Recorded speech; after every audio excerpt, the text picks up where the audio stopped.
tentang storytelling.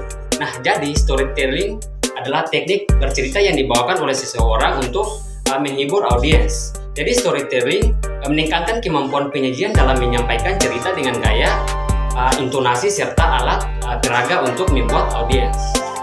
Nah, jadi sekarang kita masuk ke tujuan storytelling. Jadi tujuan storytelling adalah meningkatkan kemampuan bahasa pada anak yang hingga memahami alur cerita. Jadi storytelling juga menentukan kreativitas anak untuk berimajinasi dan memberikan ide-ide baru. Pengertian mind mapping. Mind mapping merupakan alat berpikir organisasional yang membutuhkan seseorang dalam menempatkan berbagai informasi di dalam.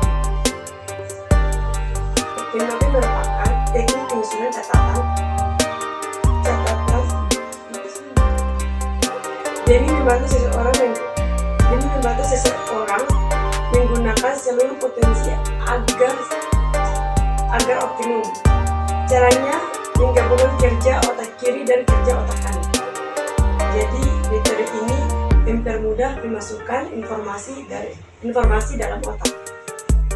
Ya, jadi manfaat mind mapping adalah dengan menggunakan metode ini, mind mapping mempermudahkan seseorang dalam melihat gambar besar suatu ide, dapat mengoptimalkan otak kanan otak kiri karena mind mapping bekerja dengan gambar, warna, dan kata-kata yang sederhana. Oke, kita lanjut ke jenis-jenis mind mapping.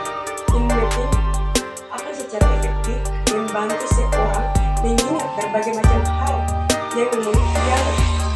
yang semula rumit dengan cara yang paling sederhana. Dengan demikian, materi ini dipelajari, kemudian dapat bertahan lama di pikiran dengan hanya membaca satu kata kunci atau melihat peta konsep yang telah dibuat sebelumnya. Oke, ada berbagai macam jenis-jenis mind mapping, yaitu 1. Mind mapping silabus. Peta konsep ini sering juga disebut dengan pemanfaatan makro. Keberadaan mind mapping silabus ini digunakan untuk membantu memberikan gambaran mengenal apa yang telah dipelajari. Yang kedua, mind mapping bab. Berikutnya adalah mind mapping bab yang keberadaannya dibuat berdasarkan rangkaian bab yang sudah dipelajari sebelumnya.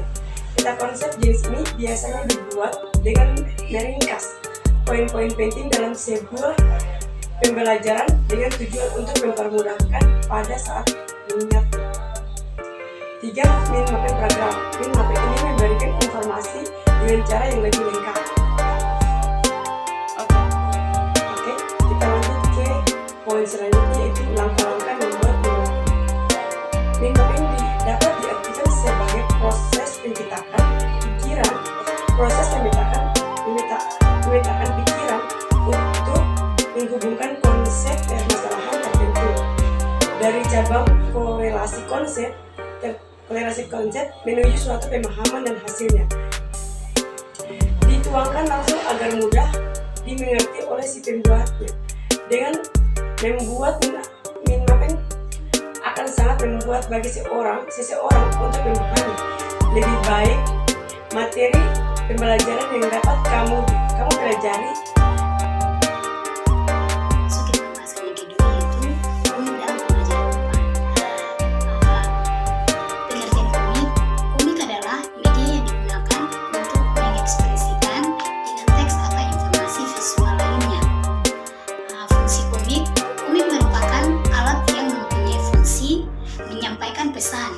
Sebagai sebuah media, pesan yang disampaikan lewat komik biasanya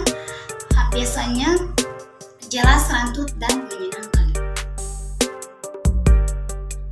Di sini saya akan menjelaskan tentang tujuan komik dan contoh komik. Tujuan komik adalah komik dibuat pada dasarnya untuk menghibur siapa saja, tidak peduli anak-anak, remaja maupun orang dewasa. Sedangkan contoh komik, di sini contoh komik ada dua, yaitu komik silat dan komik buku. Komik silat adalah komik Indonesia yang rantah berantah. Dan ada sebagian lagi yang menggunakan latar belakang cerita pada masa Majapahit, zaman Islam, dan kolonial. Komik buku adalah berisi gambar dan tertulis yang dikemas dalam bentuk buku.